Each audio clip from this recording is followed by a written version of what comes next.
Inson xudo roliga kirishni orzu qiladi.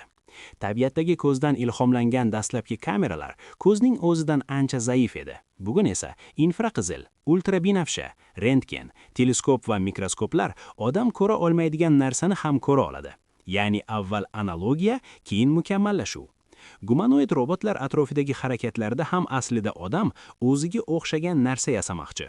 Bu faqat ishchi kuchini avtomatlashtirish emas, tirik tizim ritmlari, qaror qabul qilish mexanizmi, sezgi va harakat dinamikasini kod va temirdan qayta yasasam, demak bu olamning qonunlarini tushundim degan ichki ego, ichki qoniqish bor.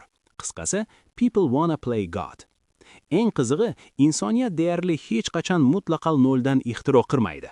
Avval ko'z, qush parvozi, asab impulslari, DNKni kuzatadi. Keyin ularni optika, aerodinamika, elektr signallar, kodlash kabi prinsiplarga ajratadi. So'ng shu prinsiplardan kremniy, plastmassa, metal va algoritmlar tilida tizimlar quradi. Shuning uchun har bir yangi texnologiya tabiatda allaqachon mavjud g'oyaning sintetik tarjimasi xolos. Biz uglerod asosidagi biologik versiyamiz. Robotlar kremniy va metaldan yasalgan texnik versiya. So'z yakunida esa bitta xulosa qoladi. Inson texnika yasamayapti.